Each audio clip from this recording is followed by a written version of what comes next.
Bonjour à tous, c'est Requiem, bienvenue dans cette nouvelle Japan Horror Story. Aujourd'hui, on va parler d'un petit rituel pour savoir comment voir les fantômes. Tout est assez détaillé, mais serez-vous assez courageux pour le tenter ? Allez, c'est parti. On se lance dans la Japan Horror Story numéro 23. Éteignez bien vos lumières et plongez dans ce monde sombre où je fais de vos cauchemars une réalité.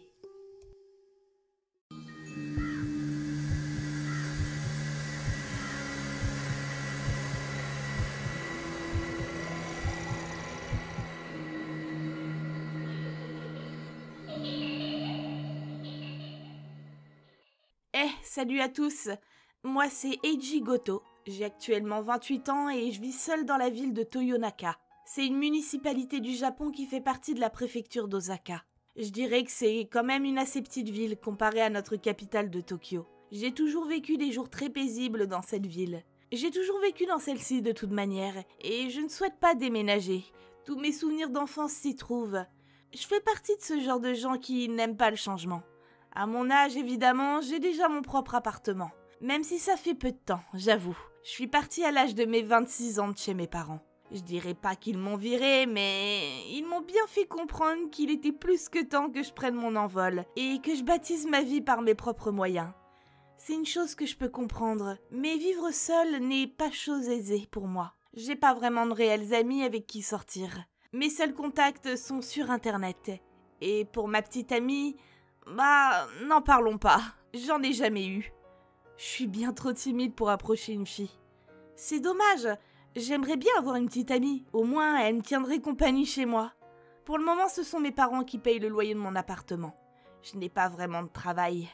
À chaque fois que je me fais embaucher, je comprends pas pourquoi, mais je perds très rapidement mes emplois. Souvent les patrons disent que je suis un flemmard, ou des trucs comme ça. Alors ok, je suis pas l'employé le plus rapide. Mais de là à dire que je suis un flemmard, c'est un peu abusé, je trouve. Du coup, je passe mes journées pour la énième fois à postuler pour des annonces sur Internet. Le souci étant, c'est que j'ai pas vraiment de qualification. Et mon père m'a clairement dit de ne pas parler de mes précédentes expériences qui se sont mal passées. Il m'a dit que ça m'aiderait pas du tout pour me faire embaucher. Je trouve ça un peu bête, c'est quand même des semaines d'expérience. Mais bon, c'est lui le pro, alors je l'écoute. Même si c'est très dur de trouver un emploi sans expérience. J'essaye de m'accrocher. Après, bon, pour être honnête, je recherche pas vraiment.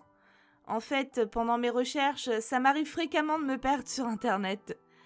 Vous savez comment ça se passe, hein. On visite des sites et puis au bout de quelques minutes, on se dit « Oh tiens, si je faisais une petite pause de 5 minutes ?» Forcément, les 5 minutes se transforment en 5 heures et finalement, les recherches n'avancent pas trop. Voilà le genre de gars que je suis. Un raté, on peut le dire. Quoi qu'il en soit, aujourd'hui, j'ai décidé de m'y mettre sérieusement. Je me connecte donc sur mon ordinateur, concentré. Je vais sur les sites de petites annonces, tranquillement. Alors, recherche employé libre-service pour travailler au... Pour un 40 heures par semaine. Quoi ? 40 heures par semaine ? Mais qui travaille autant d'heures ? Mais c'est beaucoup trop ? J'aurai plus le temps de me reposer si je fais un travail comme celui-là. En plus, ce magasin se trouve à 20 minutes de chez moi. C'est beaucoup trop loin. Faut que je trouve quelque chose de plus proche.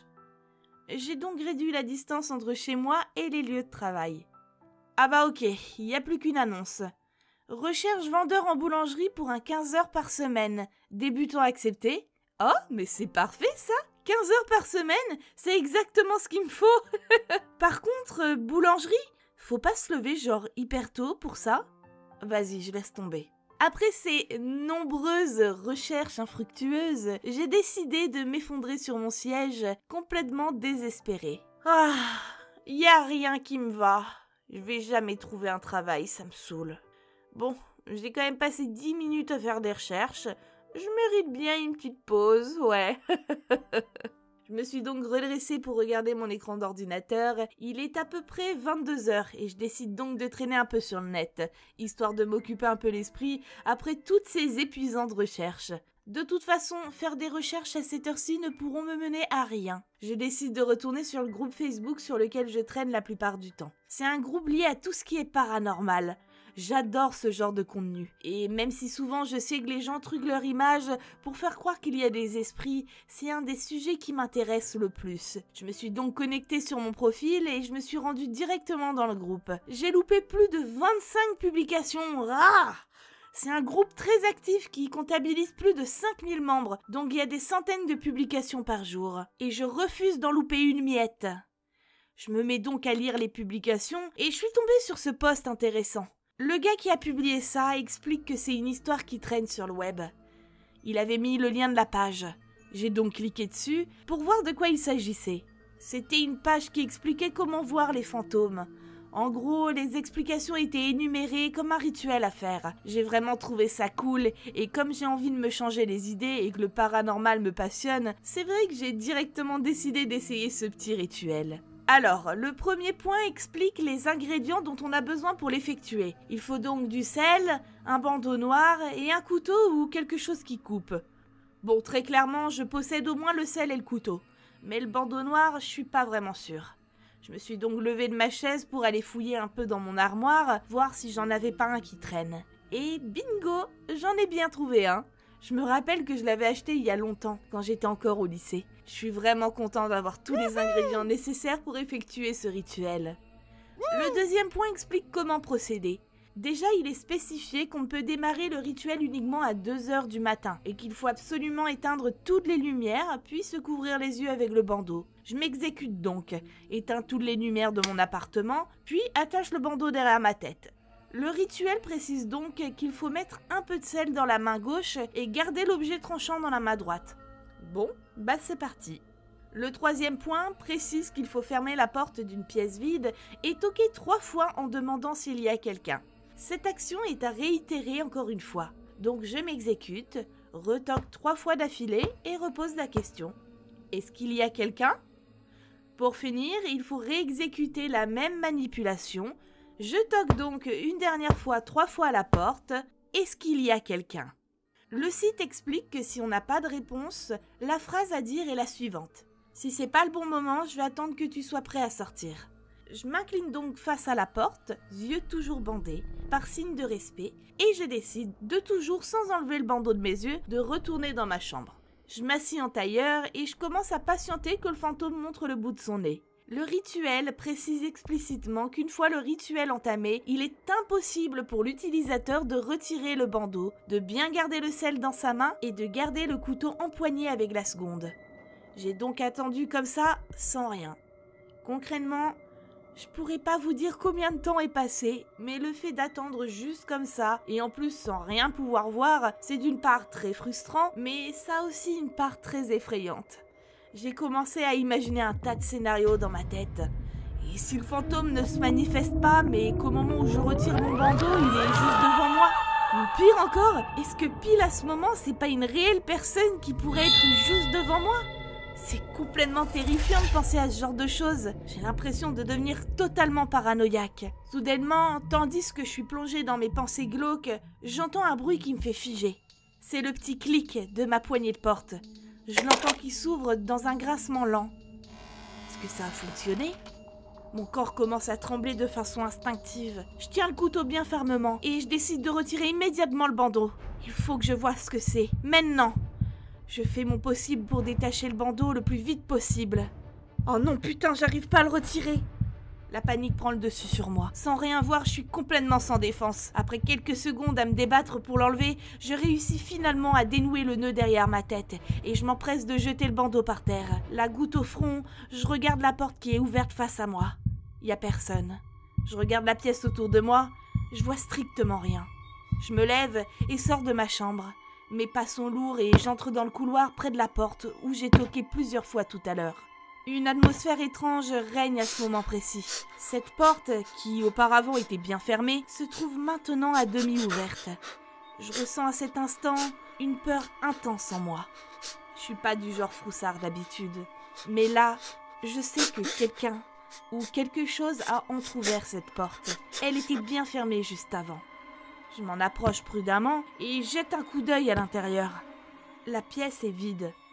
Je décide donc de me balader, toujours aussi prudemment, dans tout mon appartement, afin de vérifier toutes les pièces de celui-ci. mais il y a toujours personne. Je vous avoue que c'est une déception pour moi. En plus d'avoir attendu plus d'1 heure assis par terre pour rien, j'ai du sel plein la main. Je suis complètement en transpiration. Je décide donc de me diriger dans ma cuisine et allume l'eau de l'évier afin de me laver les mains. Je le savais que c'était des conneries. Tandis que je me lave les mains, je soupire longuement en me disant que je suis vraiment quelqu'un de crédule. C'était évident que ce rituel était complètement bidon, comme 90% des autres. J'aimerais bien un jour pouvoir trouver un rituel horrifique véridique. J'adore la sensation de peur, et là, je ne ressens que de la déception. Après, pour être honnête, j'ai quand même ressenti de la peur le temps que j'avais les yeux bandés, et je sais que j'ai bien entendu une porte s'ouvrir. Disons que cette expérience n'était pas aussi décevante que ça. Suite à ça, je décide de retourner dans ma chambre et de m'allonger dans mon lit, yeux rivés sur le plafond. Le temps de faire ça, je me suis même pas rendu compte qu'il était déjà 4 heures du matin. Je me sens vraiment fatiguée. Une fois installée, je me rends compte que j'ai oublié d'éteindre mon ordinateur. Il est resté allumé pendant tout ce temps. Oh, j'arriverai jamais à dormir si je suis éclairée par l'écran. Je vais aller l'éteindre. Je me relève donc et me dirige vers mon bureau. Je reste un moment appuyé sur le bouton power de ma tour, le temps que le système capte le signal, et mon écran s'éteint progressivement. Je me retourne, marchant et bâillant quand, soudainement, j'entends un petit bruit venant de mon bureau. Mes yeux se tournent vers l'écran de l'ordinateur et je reste figée. Il y a cette femme ensanglantée qui sort de mon écran et qui me fixe de ses yeux noirs. C'est là que je comprends tout.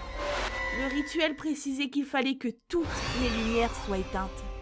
Et je n'ai jamais éteint mon ordinateur durant tout ce temps. Et voilà, c'est la fin de cette vidéo. J'espère qu'elle vous a plu. Ce rituel était tout juste effrayant. Vous oseriez tenter cette expérience effrayante? Si cette vidéo vous a plu, n'hésitez pas à la liker, mettre un petit commentaire et même à la partager. Si vous aimez ce que je fais, vous pouvez aussi me suivre sur mes réseaux sociaux qui apparaissent juste maintenant à l'écran. Je vous souhaite une terrible nuit remplie de cauchemars plus atroces les uns que les autres. Et je vous dis à samedi pour la prochaine Japan Horror Story.